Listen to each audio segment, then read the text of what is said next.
Të nderuar shikues, ju përshëndes dhe mirë se vini në edicionin informativ qendror këtu në Blu Televizion. Do të nisim me politikë.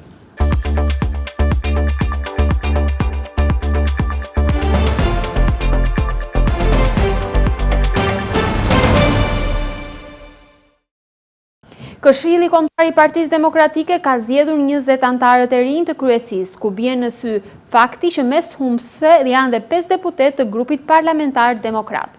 Ndërkohë, spikasi në listën fituese dhe nga emrat nga Vlora, Artir Dhoqa dhe i riu Nikola Kedhi. Këshilli Kombëtar i Partisë Demokratike ka zgjedhur 20 anëtarët e rinj të kryesisë, ku bie në sy fakti që mes humbësve janë 5 deputet të grupit parlamentar demokrat. Në orën 4:30 të mëngjesit, Komisioni i Zgjedhjeve i drejtuar nga Gazmend Bardhi shpalli listën e fituesve, ndërsa duket se Sali Berisha ka vendosur të bëjë një ristrukturim thelbësor në kryesinë e Partisë Demokratike, duke mos rikandiduar më shumë se gjysmën e anëtarëve të zgjedhur gjatë 4 viteve të fundit. Sa i takon anëtarëve burra, Grigel Smuçollari ka marrë 170 vota, ndërkohë që Arjan Doja, Edi Paloka, Gen Strazimiri, Fidel Kreka dhe Luan Baçi nuk janë zgjedhur ndër më të votuarit. 9 emrat e cilët ishin mbështetësit e hershëm të foltores dhe rrithemelimit nuk do të jenë më pjesë e kryesisë së dalë nga Këshilli Kombëtar. Mes tyre spikasin ish kryetaria e Kuvendit Josefina Topalli, si dhe deputetët Bars Pahia, Eno Bozdo dhe Ina Zhupa. Mes 6 të rinjve që futen në kryesi, spikat dhe emri të riut nga Vlora, Nikola Kedhi, që mori 88 vota, ndërsa në listën e burrave fitues për kryesinë e Partisë Demokratike dhe emri Artir Dhoxhës, që fitoi 124 vota. Por përbërja finale e kryesisë së re do të mësohet pas disa ditësh kur Berisha të zëvendësoj dhe sekretariatet dhe nënkryetarët si dhe të plotësoj kuotat e diasporës. Aty do të jetë ndoshta testi më i rëndësishëm i kreut të Partisë Demokratike, nëse do të vijojë të bashkëndoj Partinë Demokratike me të njëjtat figura apo kupola drejtuese do të pësojë ndryshime. Një shpërthim e lëndplasëse që dyshohet të jetë tritol është regjistruar rreth orës 4 të mëngjesit të sotëm në një lokal në Vlorë. Si pasojë e shpërthimit janë shkaktuar dëme materiale, ndërsa është dëmtuar edhe një automjet që ndodhej parkuar pranë vendit të ngjarjes. Një sasi lëndë eksplozive dyshuar tritol ka shpërthyer mëngjesin e sotëm në një ambient shërbimi lokal në qytetin e Vlorës. Ngjarja është regjistruar rreth orës 3:45 minuta në lagjen Pavarësia 3, ndërkohë që nga shpërthimi ka patur vetëm dëme materiale, ndërsa është dëmtuar dhe një automjet i parkuar shumë pranë zonës. Në të ngjarje ka mbytur menjëherë dhe policia e Vlorës, e cila ka dalë me një njoftim zyrtar, ndërsa ka nisur hetimet duke sekuestruar kamerat e sigurisë përreth zonës për të identifikuar autorin apo autorët e kësaj ngjarje të ndodhur mëngjesin e kësaj të enjte.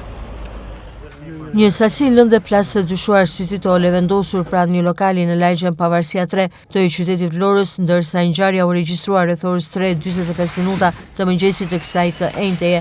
Si pasojë e shpërthimit janë shkaktuar vetëm dëme materiale, ndërsa është dëmtuar po ashtu edhe një automjet i parkuar pranë lokalit. Menjëherë pas ngjarjes në vend bëritën edhe shërbimet e policisë së Vlorës, të cilat nisën me një hetimet.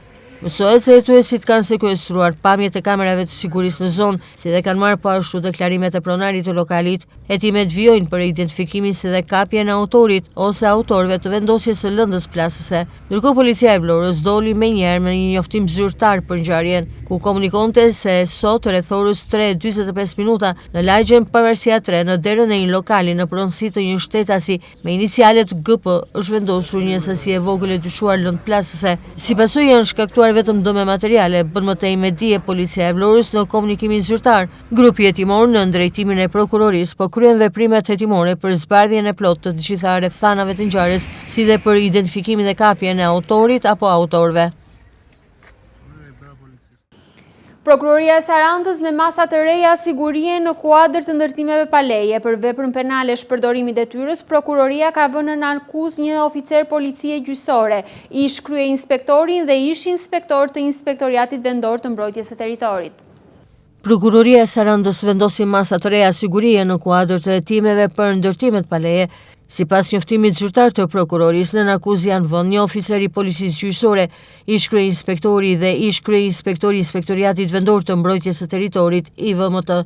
Ata akuzohen për veprat penale, shpërdorimi i detyrës, mosmarrja e masave për ndërprerjen e gjendjes së palishmërisë, kryer më shumë se një herë dhe në bashkëpunim, si dhe për veprën penale ndërtimi i palishëm. Masat e sigurisë janë vendosur për shtetasi Irakli Koçiaj, i cili është pezulluar nga ushtrimi i detyrës publike, ndalimi i daljes jashtë shtetit si dhe detyrim për të paraqitur në policinë gjyqësore. Ndërkohë për Eduard Velin është vendosur masa e sigurisë arrest në shtëpi, si dhe masa alternative garanci pasurore në shumën e 100.000 lekëve. Për Romelio Kadonën, Ilia Gjikën si dhe Elvis Memushin, është caktuar masa e sigurisë detyrim për të paraqitur në policinë gjyqësore. Ndërkohë në njoftimin zyrtar, prokuroria pranë gjykatës së shkallës së parë të jurisdiksionit të përgjithshëm Sarand bën me dije se po vijon hetimet për identifikimin e zhurasi, dokumentimin e plot të faktit penal si dhe individualizimin e përgjegjësisë së çdo punonjësi të Komisariatit të Policisë së Sarandës, por edhe çdo institucioni tjetër përgjegjës. Mirëmenaxhimi i sezonit veror 2026 në qarkun Vlorë ngrihet task forca pas vendimit të Këshillit të Ministrave me qëllim koordinimin e punës mes institucioneve përgjegjëse. Siguria në det kryeson në prioritetet sipas prefektes së qarkut Vlorë Evisa Lushi. Me nisjen e sezonit turistik dhe pas vendimit të Këshillit të Ministrave për ngritjen e task forcës të sezonit veror 2026 edhe në qarkun e Vlorës është ngritur task forca me qëllim koordinimin e punës mes institucioneve përgjegjëse. Me ngritjen e saj, të gjitha institucionet janë ngarkuar me përmbushjen e detyrimeve dhe zbatimin e ligjit për të garantuar një sezon turistik sa më të qetë dhe pa problematika.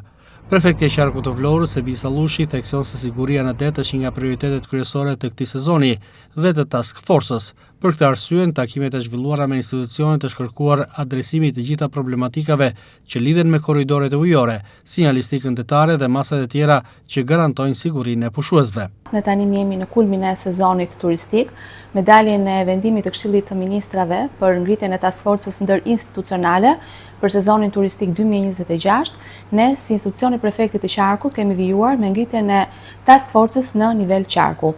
Në këtë takim të zhvilluar me task forcën në nivel qarku, kemi përcaktuar detyrat për gjitha institucionet që janë pjesë e task forcës lidhur me përgjegjësitë dhe detyrimet që ato kanë në përmbushjen dhe zbatimin e ligjit për të siguruar një sezon turistik sa më të suksesshëm, por edhe të sigurt. Siguria në det është një nga prioritetet kryesore të punës sonë dhe prefektura ka zhvilluar takime koordinues me institucionet kryesore, Kapitenerinë e Portit të Vlorës, me Drejtorinë e Kufirit dhe Migracionit, me Agjenci Kombëtare të Bregdetit, Bashkitë, si dhe institucionet e tjera përgjegjëse për të adresuar problematika që lidhen me korridoret ujore, me sinjalistikën detare dhe sigurinë e pushuesve. Nga ana e institucioneve përgjegjëse është kërkuar zyrtarisht që korridoret ujore të miratohen pa asnjë vonesë, pasi mungesa e tyre cënon drejt për drejt sigurinë e jetës së pushuesve, të turistëve, si dhe krijon vështirësi në zhvillimin normal të aktiviteteve detare. Po kështu kemi kërkuar njëkohësisht dhe vendosjen e sinjalistikës detare, të bovave kufizuese, të kullave të vrojtimit, por njëherësh edhe të vrojtuesve të licencuar në zbatimin e të gjitha dispozitave ligjore. Të gjitha problematikat e konstatuara ne i kemi adresuar te institucionet përgjegjëse, njëherësh edhe tek ministrit përkatëse. Çdo institucion pjesë e task forcës ka për detyrë që çdo të premte të raportoj lidhur me detyrat e kryera dhe planifikimet e masave dhe ato se çfarë ka zbatuar përgjatë kësaj periudhe. Dhe më pas ne bëjmë raportimet tona në ministrit përkatëse. Siguria në det në fakt nuk është një formalitet administrativ, por është një përgjegjësi e jashtëzakonshme për të siguruar jetën e qytetarëve dhe jetën e pushuesve. Prefekti Evisa Lushi bën të ditur se çdo institucion ka detyrim të raportojë për çdo javë mbi problematikat e evidentuara dhe zbatimin e detyrave të lëna. Këto raporte i përcillen më pas ministrive përkatëse me qëllim ndërhyrjen dhe zgjidhjen sa më të shpejtë të çdo problematike. Sipas Allushit, siguria në det mbetet prioritet, ndërsa të gjitha problematikat e evidentuara deri më tani janë raportuar pranë institucioneve përgjegjëse dhe do të ndiqen në vimësi. Nga ato çfarë ne kemi monitoruar dhe evidentuar në terren, i kemi përcjellë si shqetësime tek institucionet përkatëse, më tej edhe tek ministri dhe kemi vejuar duke monitoruar për vendosjen apo jo. Kemi pasur ndryshime dhe zvendësime të atyre se çfarë kanë mungesa dhe në vimësi vazhdojmë të evidentojmë çdo lloj problematike që mund të shohim në terren, sepse për ne gjëja më e rëndësishme është siguria e jetës së qytetarëve dhe të pushuesve, sepse në fundit sezoni turistik nuk mund të quhet një sezon turistik i suksesshëm vetëm nga shifrat, por ajo që është më e rëndësishme ka të bëjë jo me statistika, por me sigurinë e jetës së qytetarëve, me cilësinë e shërbimit, me qasjen e institucioneve dhe kryen e gjitha detyrat dhe nga institucionet përgjegjëse lidhur me sezonin turistik. Sezoni turistik ka hyrë tashmë në kulmin e tij, ndërsa institucionet përgjegjëse vijnë koordinimin e punës në terren. Siguria në det mbetet prioriteti kryesor me synimin për të parandaluar çdo incident dhe për të garantuar mbarvajtjen e sezonit turistik. Vlorës i ka ngelur ora 8, pas funksionimit pa pësuar defekt, mekanizmat brenda saatit historik kanë ngecur, ndërsa akrepat qëndrojnë pa lëvizur, por askush nuk kujtohet të reagojë. Sahati i Vlorës nuk po tregon me orën e saktë. Akrepat e orës kanë ngecur sërish dhe nuk lëvizin prej ditësh. Pas funksionimit disa mujor pa pësuar defekt, sipas informacioneve, mekanizmat brenda tij kanë ngecur duke pësuar në këtë mënyrë defektin e radhës. Në simbolin historik të qytetit, ora momentalisht tregon 8:35 minuta dhe pavarësisht se koha ndryshon, akrepat qëndrojnë në vend dhe nuk lëvizin. Sahati i Vlorës, një objekt kulture, por gjithashtu një pikë referimi sociale e qytetit për të treguar kohën dhe një pikë orientimi në Vlorë sigurisht ka ngecur sërish. Akrepat e orës nuk punojnë duke qëndruar në të njëjtin vend tashmë prej ditësh. Për ta vërtetuar këtë gjë ju tregoj orën momentalisht, e cila shënon 10:41 minuta, ndërsa siç mund ta ndiqni nga pamjet në sahatin kryesor të qytetit, ora tregon totalisht ndryshe. Akrepat e orës nuk punojnë dhe nuk po vazhdojnë që të masin edhe kohën, çka tregon se sahati kryesor i qytetit ka ngecur sërish. Vlen të theksohet se 2 vitet e fundit, sahati kryesor i qytetit ka qenë mes defekteve të shumta, ku pjesën më të madhe të kohës nuk ka funksionuar. Defektet në mekanizmat e tij të brendshëm kanë bërë që akrepat e orës të ngecin shpesh dhe të jetë nevoja për të ndërhyrë. Është ndërhyrë në brendësi të mekanizmave për ta vendosur në funksion çdo herë që ka pasur defekt, por për shkak se është ndërtuar dekada më parë dhe pjesët përbërëse brenda tij janë të vjetra, simboli social i qytetit pëson shpesh defekte. Vlen të theksohet edhe fakti se megjithse është ndërhyrë për rehabilitimin e kullës së sahatit dhe markatës së vjetër të qytetit, vitet e fundit nuk ka pasur ndërhyrje apo investim për zëvendësimin e pjesëve përbërëse të sahatit. Rritja me 2.7% përkthehet në 3 deri në 5.000 lekë shtesë në pensionin e këtij muaji për pensionistët e Vlorës, kjo është qesharake. Sipas tyre, me vlerat shtesë nuk mund të bëjnë dot asgjë, ndërsa bonusin e verës nuk e quajnë zgjidhje. Pensionistët e Vlorës të pakënaqur me indeksimin e pensioneve në vlerën e 2.7%, por edhe me bonusin, me vlerat e pensioneve që përfitojnë, ata shprehen se rritja prej 2.7% është përkthyer në 3.000 deri në 5.000 lekë shtesë në pensionin e këtij muaji, duke patur parasysh vlerat qesharake të pensioneve që përfitojnë çdo muaj. Ata thonë se kjo rritje nuk mjafton, sipas tyre me vlerat shtesë që marrin nga indeksimi nuk mund të bëjnë dot asgjë. Pensionistët e Vlorës komentojnë po ashtu edhe bonusin e verës, ku vlera prej 5.000 lekë të dhëna për ta nuk i quajnë zgjidhje. Ky bonus sipas tyre jepet 2 herë në vit, ndaj zgjidhja është vetëm rritja e pensioneve që vazhdojnë të jenë ende të pamjaftueshme. I pakënaqur. Pse? 2.7%. Mora 4.000 lekë shtesë. Çfarë mund bësh me 4.000 lekë? Urdhro? Me 4.000 lekë çfarë mund bësh? Pish 2 kafe. Po bonus ju dha? Na dhanë dhe 5.000 lekë të reja bonus. I mjaftueshëm? Jo, s'është mjaftueshëm, po të bëjmë shumë. S'kemi që bëjmë, kaj ta japim. Nuk na del.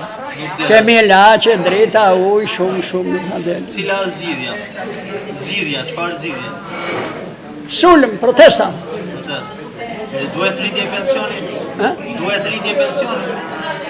Po si s'duhet. Se mund t'jetoq në 150.000 lekë që marrë unë të vjetra. Se mund t'jetoq. Ja provojet e vetë. Sa kishë rënë rritja? Rritja se kam bërë dhe i mirë. Si ke bërë Duhet të ullë. Pa, i sa është 10. A kësa është raportur, 2.7%, mu marrë në 110, sa vete. Ka rëkatë 5.000 lekë? 4.000 lekë. Si e cilë son rritja? Shë mjaftueshme? Po sa rritja në jemi andej, po mos ishim në negacioni, ishim ngorë në bukë. Si janë pensionet tu? Tu? është të rojnë karamaq të i mbajnë të këtu. Po bonusin more bonusin? Po. More pensionin? E mora. Sa të kishë rritje? Po, goxha, unë kam qenë ushtarake dhe marrë një pension shumë të mirë me krahasi me popull. Po, unë e vlerësoj shumë mirë rritje nga dalë, si i thonë fjallës, në fjallë popullore, gur bëhet muri. E shu, nga dalë në popull, unë jam mirë me krahasi me popull. E nuk qam për pensionin. Po me gjitha të, ka nevoj shumë për shtesën e mesme, shtesën e urdhë, shtesën e mesme, e nëse jemi për shumë ka qenë mësuse këtu, në dhjetori për 15 dhjetori, e me një pension 150.000 lekë. Nuk ja vlerë. Po kjo në gjithë botën ta di se unë jetoj kam 24 vjet në Amerikë.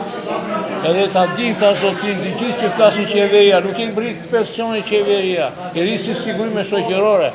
Edhe unë atje ku marr pension në Amerikë, më rritet 2.5, nuk marrit shteti, nuk marrit unioni, si ta them fjalën. Po kish 2.7. 2.7, sa të rritje? Sa? 4-5.000 lekë. Si është, si rritje, mjaftueshme? Po e mjaftueshme s'është, ne duam bankën të gjithë. Nuk ja del dot, Jo, se dalë dot. Po bonusi? Bonusi 50.000 lekë, 5.000 lekë. Si e vlerëson bonusin? Po gjithë një është pak. Është zgjidhje kjo bonusi apo duhet të rriten pensionet? Po sot zgjidhje duhet të rriten pensionet, duhet të qartë. Ka qartë shumë pak para. Bëjmë do të gjithë, bëjmë do të gjithë. Ja, për dyja me burë e gruan. 210.000 lekë. 210.000 lekë, ka që marrë me. Morë me ato bakshishtin. Sa të rritja? Ja morë 50 grua, ja. 50, bonus? Bonus. Si e vlerëson bonusin? Ja, një kafe. Një kafe, ne duham këtu, ne kemi për shumë shtona këtu, ne kemi shdo muaj. Ja, si sa ka gruja, si sa ka muaj. Ja, pensioni. Po rritje, patë rritje pensioni, patë? Në shtë që di unë që patë janë ashtë... 2.7% rritje, si? Me remonti, unë kesh këtu në 150 pensionin. Sa ka marrë shtesë në ashtë? Ai 2.7. Po, 2.7. E marrë 5.000 lekë shtetë? Po, 5.000 lekë, roda unë. Qa mund bësh me 5.000 lekë? Ja, me remonti, e së vedet marrë do të një kile. Merë një dy buki, merë një dy buki. është zgjidhje kjo apo duhet të rritem pension? Po qarë thua, po neve është varri, ne me të varrosu neve. Pensioni që varrosu, mos e diskuto fare. Jam ashtë, ne remont dy, burre grua ne, marrëm këto para. Dele aty... 380.000 lekë. Ajo vetë 80.000 lekë vete drita uje, Duke nisur nga një koriku që prej orëve të para të mëngjesit, pensionistët e Vlorës u dyndën në dyert e postës shqiptare, ku krahas pensionit mujor të indeksuar në vlerën e 2.7%, përfituan edhe bonusin në vlerën prej 5.000 lekë të rinj. Edhe pensionistët fjerake kanë konsideruar të nevojshëm por të pamjaftueshëm bonusin e verës, i cili ka nisur të shpërndahet nga data 1 korik së bashku me pensionin mujor. Bonusi 5.000 lekë shtesë sipas tyre do të shkojë kryesisht për ilaçe dhe ushqime. Të nevojshëm por të pamjaftueshëm e kanë konsideruar një zëri i pensionistët fjerak bonusin e verës, që ka nisur të shpërndahet që nga data 1 korik së bashku me pensionin mujor. Për mikrofonin e Blu TV, pjesa më e madhe e tyre kanë pohuar se bonusi prej 5.000 lekë shtesë do të shkojë kryesisht për ilaçe e ushqime. Më mirë të na kishin dhënë helm se sa bonus, thot i revoltuar një prej pensionistëve, teksa të tjerë nuk e fshehin mllefin për pensionet e ulta. Ato lekë t'ja falim e Diramës, e Dirama t'i bej arqivor për kalamaj. Edhe qivure, i beft ato lekë. Ku talë me ndere na i mene. Dhe talë është me mua me 2.000 lekëve, talë me ndere në ti, derë si zagara ti ben kam. Me gjitha tja mirë na i ben. Se atja duham neve. Në na shtypje në rhoda, po na shtyp të platë. Edhe ju keni ardhur sot për të marrë bonusin e verës? Se dive ka dhe në? Ja, 20. Sa është pensioni juve? 30.000. 300.000 lekë marrë. 300.000 lekë. Në fjali pjesë që keni marrë 350.000.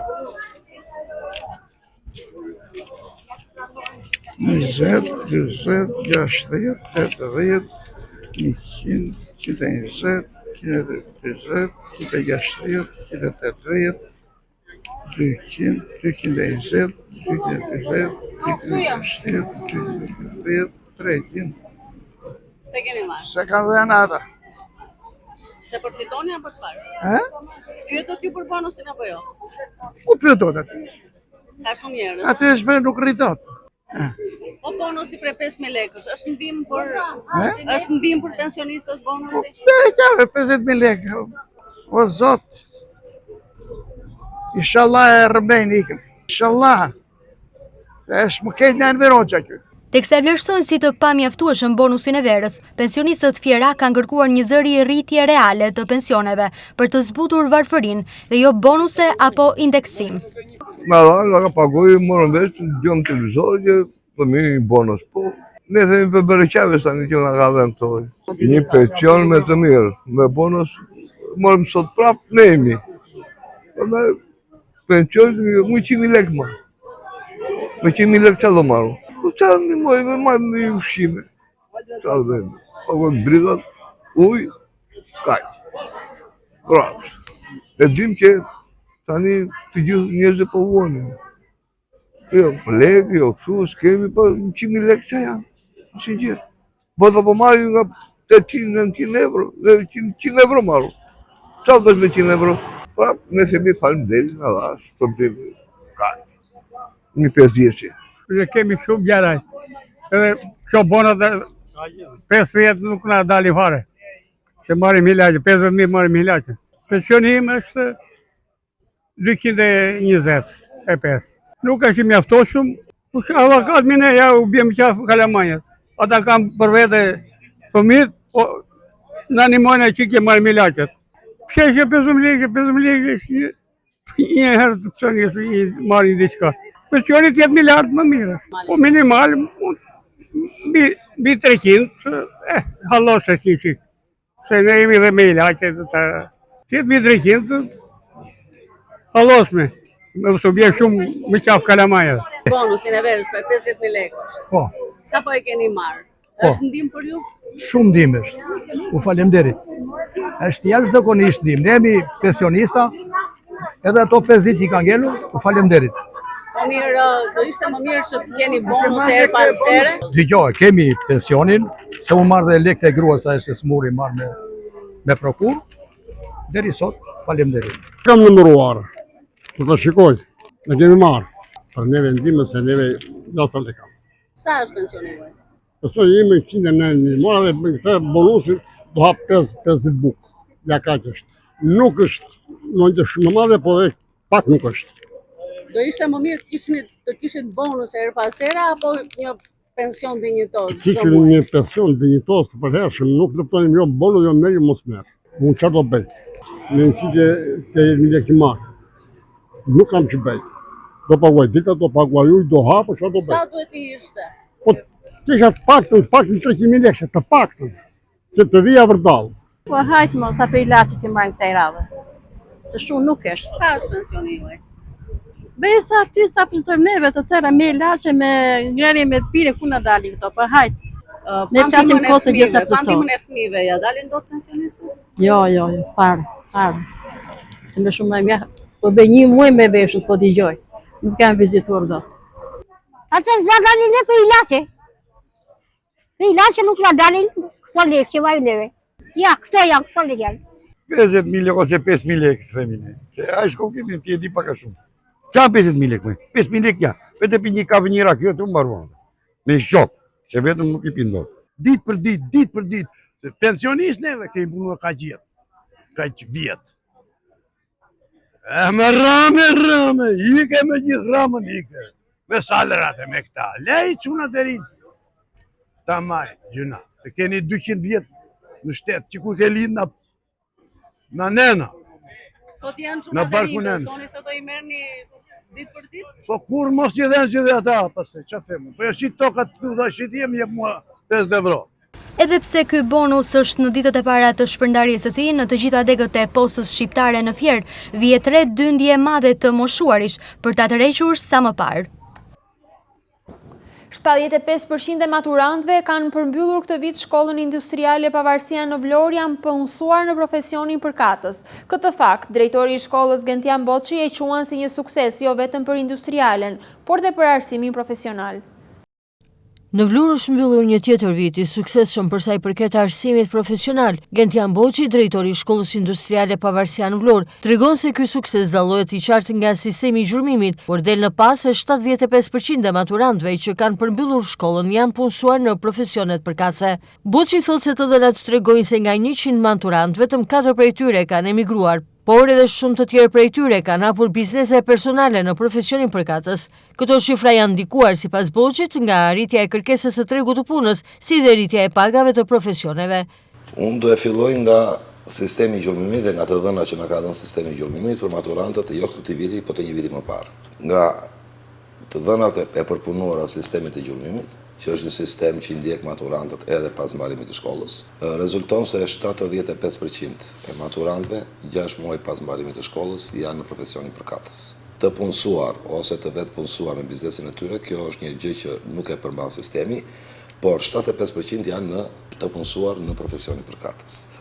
Nga 100 maturantë, vetëm 4 kanë emigruar, dhe kjo është ajo shifra që ishte aq e papritur, pasi në vite vazhdonte tradita e largimit të nxënësve, një traditë që faktikisht ka filluar vitet e fundit duke ulur, po viti i kaluar na tregoi që vetëm 4%, 4 nga 100 maturantë emigruan jashtë, dhe kjo është për arsye sepse profesionet e shkollës tonë, të 5 profesionet apo të 20 specialitetet e shkollës tonë, janë shumë të kërkuara në treg dhe shumë të paguara.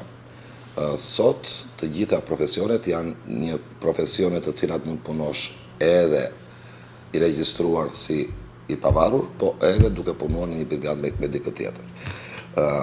Nësa viti si vjetëm shkollor, ishte një vit që pati prurje shumë të mira, edhe në numër po edhe në cilësi. Ne regjistruam rreth 167 nxënës në vit parë. Rreth 60% e nxënësve të vitit 2 dhe të 3 e bënin praktikë në biznes, dhe kjo është ajo që unë do ta quaja arritje kryesore të shkollës, se një nxënës që bën praktikë në biznes jo vetëm fillon të paguhet, po fillon të njihet në marrëdhëniet me punëdhënësin, me klientin, me punën në grup dhe në biznesin privat, është shumë më afër teknologjisë së re se sa mund të jetë një shkollë. Dhe në fund të vitit shkollor certifikuam rreth 90 maturantë, të cilët tashmë janë teknik menaxher dhe mundet të punojnë në biznesin e tyre, ose të dikush tjetër. Ndërkohë që me vitet e 11-12, siç është në shkollën tonë, në shkollat profesionale, certifikuam rreth 120 dhe 130 nxënës sipas viteve, në nivelin e 2 dhe të 3 të kornizës shqiptare të kualifikimit, domethënë kemi nxjerrë rreth 120 ndihmës teknik të vitit 2 dhe rreth 130 teknik të mesëm në klasën e 12. Çdo vit shkolla industriale Pavarësia nxjerr profesionistë të rinj në treg. Drejtuesi i saj Gentian Boçi tregon se këta nxënës janë të mirë kualifikuar, pasi krahas arsimit profesional zhvillojnë edhe praktikën në bizneset e qytetit. Praktika në biznes i bën që të jenë shumë mirë të kualifikuar. Nëse shkolla i bën mirë të kualifikuar, praktika në biznes i bën shumë mirë të kualifikuar, dhe nga të dhënat prapë sistemit gjurmimit, një pjesë e mirë e këtyre nxënësve punësohen fillimisht në biznesi ku kanë kryer praktikën. Dhe pas 3-4 vjetësh praktik pas mbarimit të shkollës, ata fillojnë të gjithë të kenë biznesin e vet. Nga 120 biznese partnere që ka shkolla industriale Pavarësia, rreth 90 prej tyre drejtohen nga nxënës së shkollës industriale Pavarësia. Kjo e mbyll ciklin e studimeve apo qëllimin e një shkolle profesionale. E ardhmja është e profesioneve. Qeveria shqiptare ka treguar një vëmendje më të rritur e të shtuar për sa i përket arsimit profesional. Muzeu Kombëtar i Pavarësisë rrit ndjeshëm numri i vizitorëve. Sipas kreut të këtij institucioni kulturor Kozeta Halili, vetëm gjatë muajit qershor muzeu është vizituar nga rreth 1000 persona, një shifër më e lartë krahasuar me të njëjtën periudhë të një viti më parë. Muzeu Kombëtar i Pavarësisë mbetet nga objektet muzeore më të vizituara gjatë sezonit turistik. Gjatë kësaj periudhe vjen të re një rritje ndjeshme e numrit të vizitorëve. Vetëm gjatë muajit qershor muzeu është vizituar nga rreth 1000 persona, një shifër disa herë më e lartë krahasuar me të njëjtën periudhë të një viti më parë. Drejtoresha e Muzeut Kombëtar të Pavarësisë, Kozeta Halili, konfirmon se në kulmin e sezonit turistik, përkatësisht gjatë muajve korrik dhe gusht, pritet që numri i vizitorëve të jetë edhe më i lartë. Muzeu Kombëtar Pavarësia Vlorë, si një nga epiqendrat më kryesore për vizitimin e të gjithë vizitorëve, turistëve që vinë këtu, është pikë kyçe. Kemi pasur numri turistëve ka qenë në rritje, duke krahasuar me 3 mujorin e parë dhe në vazhdimsi, pra të vitit të kaluar, të vitit 2025, ka qenë në rritje, por tani presim një fluks akoma më të madh pjesën për muajin korrik. Muaji qershor të themi shmbyllur me një numër përafërsisht tek 1000 vizitor, dhe nga këta gati 70% kanë qenë vendas dhe 30% kanë qenë të huaj. Sa i përket vizitorëve, Alili thekson se nuk mungojnë turistë të huaj të cilët tregojnë interes për të njohur historinë e vendit tonë. Megjithatë, pjesë më të madhe të vizitorëve përbëjnë shqiptarët nga qytetet ndryshme të vendit, si dhe bashkëdhetarët që jetojnë në diasporë. Rritet numri turistëve të huaj, por nuk mund të themi vetëm i turistëve të huaj. Rritet njëkohësisht edhe numri i turistëve vendas. Është një kënaqësi shumë e madhe që numri i vizitorëve vendas rritet akoma më shumë, në të njëjtën kohë edhe ai i turistëve të huaj, të cilët kanë kënaqësinë për të njohur me traditën, kulturën, historinë e vendit tonë dhe ta prekin atë nga afër, duke shkelur këtu në Muzeun Kombëtar Pavarësia Vlorë. Janë shqiptar vendas nga qytetet të ndryshme, por nuk duhet të anashkalojmë edhe ata që vinë nga diaspora. Janë grupe familje, kjo na bën më shumë përshtypje, të cilët u tregojnë historinë e vendit dhe gjithë traditën e këtij kombi shqiptar. Muzeu Kombëtar i Pavarësisë vijon të jetë edhe këtë sezon një nga atraksionet turistike më të kërkuara në Vlorë, duke tërhequr vizitorë vendas dhe të huaj, të cilët e përfshin muzeun në itinerarin e tyre gjatë qëndrimit për pushime në qytetin mbretëtar. Mediat italiane i bëjnë një hon turizmit në Shqipëri, sipas tyre nga qytetet antike dhe fshatrat karakteristike prej gurit te malet madhështore dhe ujrat e kristaltat të Rivierës, Shqipëria po shndrohet gjithnjë më shumë në një nga destinacionet më tërheqëse turistike në Europë. Nga qytetet antike dhe fshatrat karakteristike prej gurit tek malet madhështore me ujrat të kristalta të Rivierës, Shqipëria po shndrohet gjithnjë më shumë në një nga destinacionet më të rejse turistike në Europë, kur është koha më e mirë për ta vizituar, si të lëvizni dhe cilat janë vendet që nuk duhen humbur. Përgjigjet i sjell media italiane Idealista, e cila e përshkruan vendin si një destinacion ku historia, natyra dhe deti ndërthuren në mënyrë të përkryer. Në Shqipëri, amfiteatrot romak shfaqen mes ndërtesave moderne, fshatrat prej guri mbikëqyrin malet e thepisura, ndërsa xhamit dhe kishat ndajnë të njëjtën lagje në harmoni të plot, shkruan media italiane. Sipas saj, brenda pak orësh mund të kalosh nga brigjet e Adriatikut në ato të Jonit, nga teleferiku që fluturon mbi çatit e Tiranës tek syri kaltër, burimi me ngjyrën karakteristike blu në zemër të pyllit. Pikërisht ky larmi peizazhesh dhe përvojash e bën Shqipërinë një vend të afërt, të lehtë për të eksploruar dhe plot surpriza, ideal për çdo që dëshiron të kombinojë pushimet në det me historinë, kulturën dhe natyrën në të njëjtin udhëtim. Gjatë artikullit të renditen 15 destinacionet kryesore nga veriu në jug, me sugjerimet se si do t'i kombinoni e kur është periudha më e mirë për të udhëtuar. Në artikull Shqipëria detajohet se lagjet nga deti Adriatik dhe Aion, ndërsa brendësia e saj është kryesisht malore, duke bërë që udhëtimet të zgjasin edhe më shumë, edhe pse distancat nuk janë të mëdha.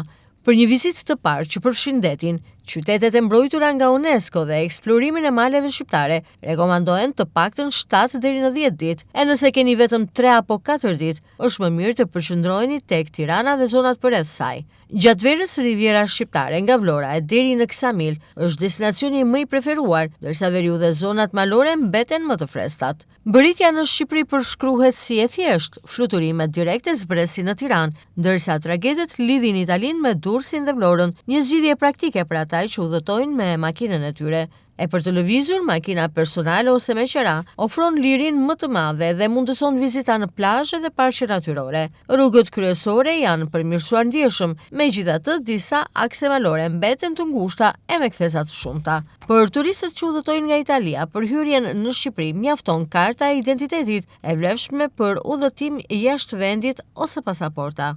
Mes Vlorës dhe Imarës, parku kombëtar i Llogoras ngrihet mes pishave, bredhave dhe frashërve deri në qafën panoramike, me pamje mbi detin jon. Zona është shumë e frekuentuar nga adhuruesit e ecjeve në natyrë, ciklizmit dhe hedhjes me parashut. E mes faunës spikasin shqiponjat, shgabat, thëllëzat dhe shumë lloje të tjera shpendësh grabiqar. Bregdeti jugor përshkruhet si një bregdet me imazhin më të njohur të Shqipërisë, por pas plazheve fshihet historia, pika panoramike dhe tradita kulinare mesdhetare. Vetëm pak kilometra larg detit ndodhen faltoret, pazaret dhe taracat me pamje nga lagunat që e bëjnë udhëtimin edhe më të pasur. Vlora aty ku takohet Adriatiku dhe Joni. E pikërisht Vlora është pikëlidhse mes qyteteve dhe baza ideale për të eksploruar Rivierën sipas medias italiane. Në qytet ndodhet Xhamia e Muradijes e shekullit të 16, që i atribuohet arkitektit të famshëm Osman Mimar Sinan. Në majën më të lartë ngrihet teqeja Bektashiane Kuzum Babait, nga ku hapet një panoramë e gjerë mbi Bregdetin dhe Kodrat. E mes plazheve më të frekuentuara janë plazhi i Vjetër, plazhi i Ri dhe zona e njohur si Bora Bora, megjithse shumica e turistëve përdorin Vlorën si piknisje drejt gjireve më të qeta. E dëmtuar nga vërshimi i lumit gjatë përmbytjeve të janarit, ka nisur riparimi i argjinaturës së Vjosës. Projekti synon jo vetëm riparimin e çarjeve të argjinaturës, por dhe ngritjet e nivelit nga 10 cm deri në 45 cm në disa deg të lumit. Riparohet argjinatura e Vjosës pas dëmeve nga përmbytjet e janarit, nis rehabilitimi dhe ngritja e nivelit. Argjinatura e Vjosës e dëmtuar nga vërshimi i lumit gjatë përmbytjeve të janarit pritet të riparohet. Projekti synon jo vetëm riparimin e çarjeve të argjinaturës, por edhe ngritjet nivelit nga 10 cm deri në 45 cm për degën e Martinës dhe nga 10 cm deri në 1 metër për bankinën e kolektorit. Inxhinier të bordit kullimit bëjnë me dije se investimi synon ta bëjë argjinaturën më rezistente ndaj vërshimeve të ujrave të lumit të Vjos. Nga vërshimet e muajit janar u dëmtua bankina e kanalit Vaditës, të quajtur dega e Martinës, që shërben dhe si argjinatur. Megjithatë, niveli i Vjosës kaloi në shifra rekord për 40 vitet e fundit, ndërkohë që tashmë pritet të nisin punimet për të shmangur situatat që mund të krijohen në dimrin e ardhshëm. Ndërhyrja për rehabilitimin e argjinaturës së Vjosës përfshin afërsisht 3400 metra linear, ndërsa pas përmbytjeve të vitit 2017 u investua fillimisht në 4600 metra të kësaj argjinature. Të nderuar shikues, kjo është edhe gjithçka e përgatitur për edicionin informativ këtu në Blu Televizion. Bashkë mirë takofshim.